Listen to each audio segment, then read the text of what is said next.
Guys, तो आज हम चैप्टर जो कर रहे हैं वो है सिटीजनशिप का। सिटीजनशिप इन पॉलिटी के अंदर। तो सिटीजनशिप के अंदर ज़्यादा हमें इन डेप्थ डिटेल में जाने की ज़रूरत नहीं है, बहुत ही जल्दी ख़त्म कर देते हैं इस चैप्टर को।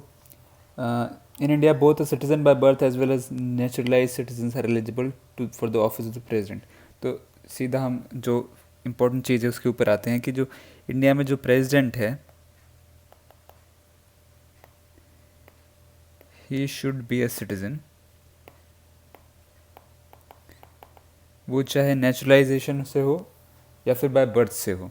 अमेरिका के अंदर क्या है कि सिर्फ जो बर्थ से जो बंदा होता है वही प्रेसिडेंट बन सकता है, ऐसा इंडिया में नहीं है। यहाँ पे अगर आप नेचुरलाइजेशन से, कोई बाहर से इंसान आता है जो यहाँ से पैदा नहीं हुआ, और वो नेचुरलाइजेशन के थ्रू भी प्रेसिडेंट बन सकता है।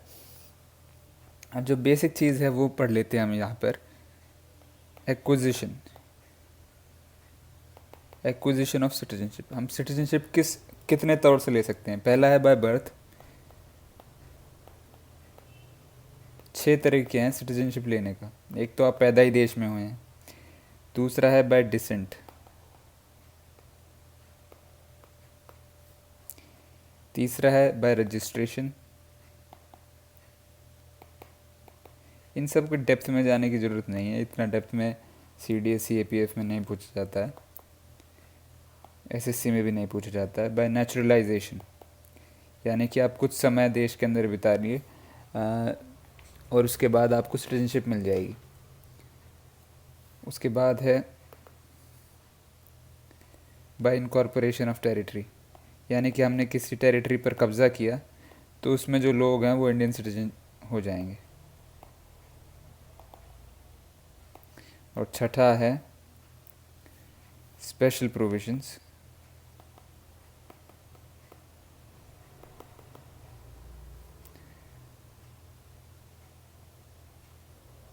Covered by Assam accord. तो ये अभी तक ऐसा क्वेश्चन नहीं पूछा गया है कि इनके अंदर कैसे कैसे आप सिटीजनशिप ले सकते हैं। बेसिकली वो पूछते हैं कि कितने तौर से हम सिटीजनशिप ले सकते हैं। तो इसका आंसर है 6 तरीक़ों से हम सिटीजनशिप ले सकते हैं। और एक और जो क्वेश्चन पूछा जाता है कि हम किस ढंग से लॉस ऑफ सिटीजनशिप होता है, लॉस ऑफ सिटीजनशिप, कि हम हमारी सिटीजनशिप कैसे किन तौर तरीक़ों से छीन ली जा सकती है। पहला है बाय डिनंसिएशन, यानी कि हमने खुद ही छोड़ दिया है, हमने खुद ही सिटीजनशिप छोड़ दी है। दूसरा है बाय टर्मिनेशन, ये सरकार करती है कि हमारी सिटीजनशिप सरकार ने टर्मिनेट कर दी। ये होता है when an Indian citizen voluntarily, consciously, knowingly and without duress, undue influence और compulsion acquires the citizenship of another country, इस इंडियन सिटीजनशिप ऑटोमेटिकली टर्मिनेट्स। यानी कि अगर किसी, हमारे देश के अंदर डुअल सिटीजनशिप नहीं अलाउड है, यानी कि अगर कोई व्यक्ति दूसरा देश का सिटीजनशिप ले लेता है तो उसकी जो इंडियन सिटीजनशिप है वो टर्मिनेट हो जाती है। सो इसे टर्मिनेशन कहा जाता है। हाउएवर ये लड़ाई के दौरान इज़ नॉट एप्लीकेबल। जब कोई लड़ाई हो रही हो और उस वक्त अगर लोग दूसरे देश की सिटीजनशिप ले लेते हैं तो उस वक्त ये अलाउड नहीं है। ये इतना इन डेप्थ जाने की ज़रूरत नहीं है, सिर्फ ये याद रख लीजिए कि ये 3 तरीके हैं जिससे कि हम हमारी सिटीजनशिप जा सकती है। और तीसरा है डेप्रीवेशन। ये कंपलसरी सरकार जानबूझकर या सिटीजनशिप ले लेती है किसी व्यक्ति की। क्यों ले लेती है? कि उसने सिटीजनशिप फ्रॉड से ली है, या फिर उसने डिसलॉयल्टी दिखाई है कॉन्स्टिट्यूशन की तरफ, या फिर कोई अनलॉफुल ट्रेडिंग और कोई ऐसी एक्टिविटी करी है जिसकी वजह से लड़ाई हो गई हो 2 देशों के बीच में, और या फिर कोई 7 साल से ज़्यादा इंडिया से बाहर रह रहा है कंटिन्यूसली। तो इन सब चीज़ों की वजह से ये ली जाती है। तो ये इतना ही है इस चैप्टर में, बस ये याद रखना है कि 6 ढंग से ली जा सकती है और 3 ढंग से सिटीजनशिप वापस हो सकती है, मतलब कि रिवोक कर दी जा सकती है। बस इतना ही याद कीजिए। और ये याद रखिए कि सिंगल सिटीजनशिप होती है इंडिया के अंदर, ड्यूअल सिटीजनशिप नहीं होती है। प्रेसिडेंट जो है वो या तो नेचुरलाइजेशन से या फिर वो एक्वायर कर सकता है सिटीजनशिप बाय बर्थ, हो सकता है।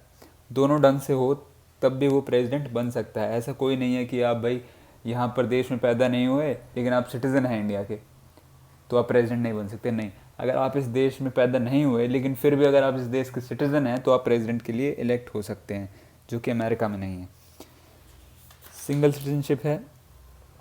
एक और आप डिफ्रेंशिएशन याद कर लीजिएगा कि overseas citizen of India, OCI, overseas citizen of India, and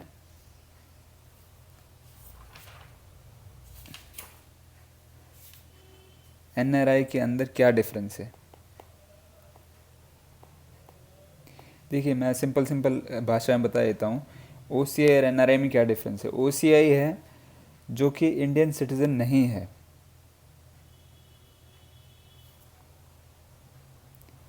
पहले वो इंडियन सिटीज़न था, अर्लियर इंडियन सिटीज़न,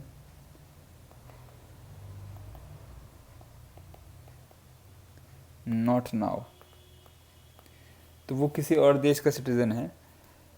तो इसके अंदर क्या है कि सरकार ने इन्हें कोई छूट दे रखी है कि आप वीज़ा, बिना वीज़ा के आप ट्रैवल कर सकते हैं, इंडिया के अंदर आ सकते हैं, या फिर आप यहाँ पर मतलब कुछ कुछ रिलैक्सेशन है।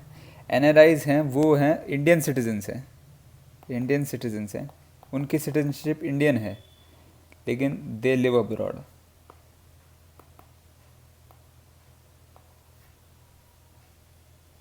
तो इसके पास जो पासपोर्ट है NRI के पास वो इंडियन पासपोर्ट है, लेकिन वो अभी बाहर रह रहा है। OCI के पास इंडियन पासपोर्ट नहीं है, वो बाहर रह रहा है लेकिन वो पहले इंडियन था मतलब। तो ये मेजर डिफरेंस है। अब इसका काफ़ी इन डेप्थ में आप स्टडी करना चाहते हैं तो नेट से कर सकते हैं कि क्या क्या इनको बेनिफिट्स दिए गए हैं सरकार ने। तो इस चैप्टर के लिए इतना ही है। नेक्स्ट चैप्टर के लिए मैं अपलोड करूँगा जल्दी। देखने के लिए थैंक यू। जय हिंद।